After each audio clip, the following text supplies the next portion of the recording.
I'm very honored to present my final presentation. Well, most of us to celebrate the abstract idea of love, we should not forget that more likely than not, and even when we don't realize it or intend to, we ourselves probably continue to perpetuate various forms of unjust prejudice and discrimination in our own attitudes and behavior, and thereby deny the possibility of love and its fully potential expression for others. Below, I present my opinions. First of all, the gay relationships. If I woke up tomorrow and suddenly I was attracted to men, many things would change, but I would still not to be in a relationship with a Chinese man. This is not because of a racism. It is because in this scenario, the only thing that changed was my attraction to men.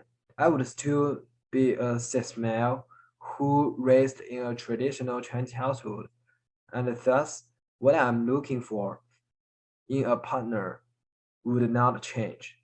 I would still want someone who would support me and my career, as I would, in turn, work hard on being the primary breadwinner in our household.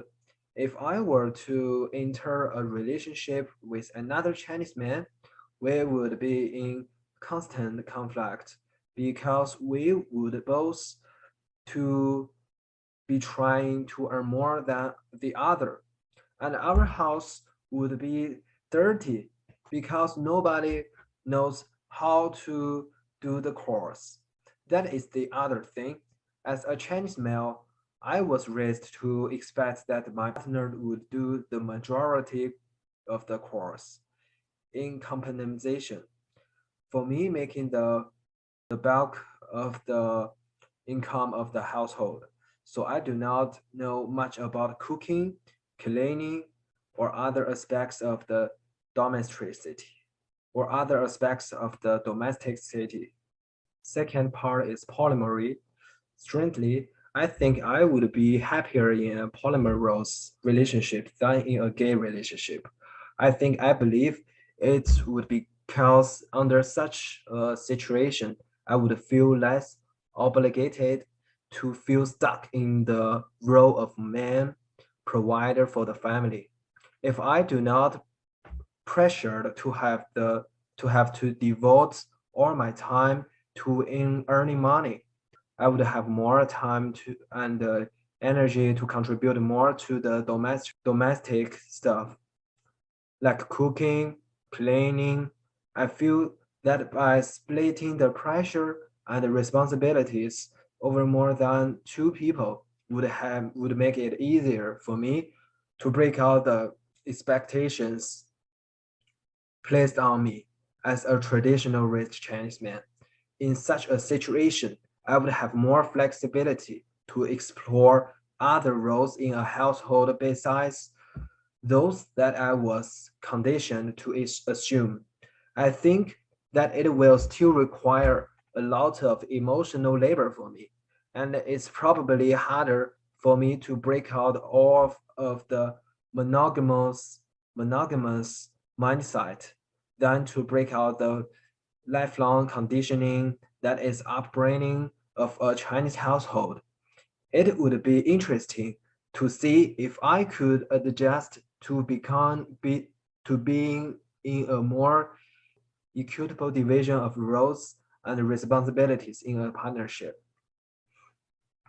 And now let's move on to the marriage.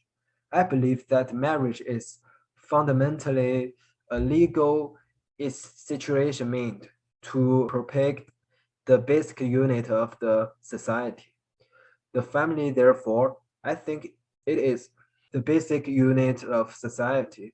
The family, therefore, I think it is weird when people object to gay marriage on the grounds that gay and lesbian couples cannot produce children.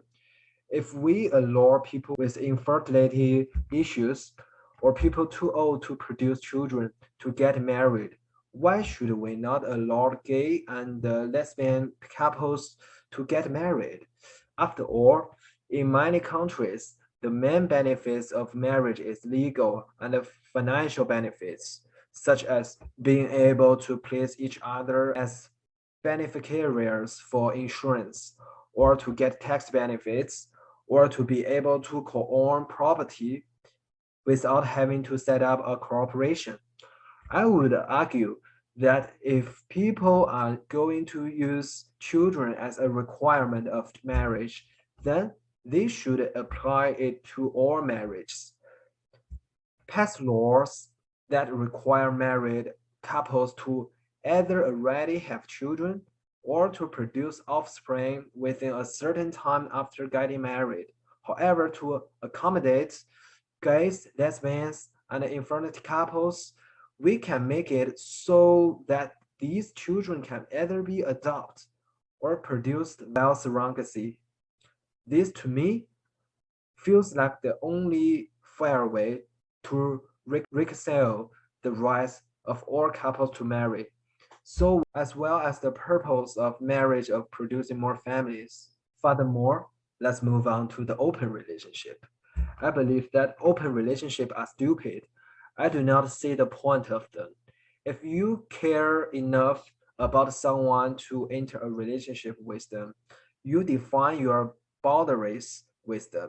To me, open relationships feel too much like I define our relationship as undefined. If you love someone enough to enter a long-term relationship with them, but you do not want to close off the possibility of finding someone else to replace them. It feels like an unequal dynamic, especially if this is something that is not apparent to both parties. I believe that open relationships are only acceptable if you are planning to enter an ethical, non-monogamous relationship, while both you and your partner are actively looking for other people to enter relationship with.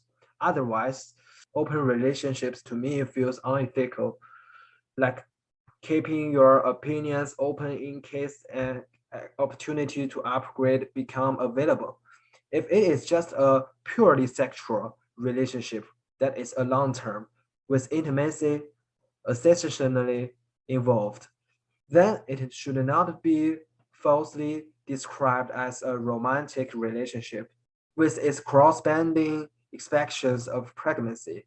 You are either planning to live with someone for the rest of your life or you are not looking for something better. You cannot do both and be in an equable relationship with the person. Finally, I would like to explain my opinion of platonic relationships. Platonic relationships are fascinating to me as they are not very commonplace in a traditional Chinese society. Confucianism's impact on Chinese society means that the main relationships are between parent-child, person-ancestor, and spiral follower, and there is no equivalent for platonic relationships there. A relationship with no expectations, no transactions, and no obligations other than friendship and companionship feels alien to the value system and that I feels alien to value system that I grew up in. I would find it very difficult to navigate such a relationship because there is no precedent for it in my upbringing. It will be very difficult to silence the part of my mind that is asking what this person wants from me, what they are looking for, and they friends with me because they want to eventually move to a different kind of friendship, either romantic or sexual.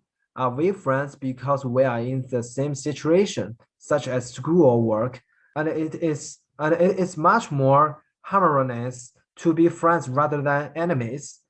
Are we friends because it provides them an advantage in some way? Similarly, I find it's hard to frame friendships outside of the transactional mindset. Friend, a platonic relationship where either party wants anything from the other sounds like I would be very hard work, but very rewarding. To conclude my presentation, these are all my thoughts and opinions. Though we have seen in this course some ways in which the concept of the possibility of love and have been problematized by a variety of philosophical questions, most of us have probably held firm to the hope of its reality. Thanks all for your listening.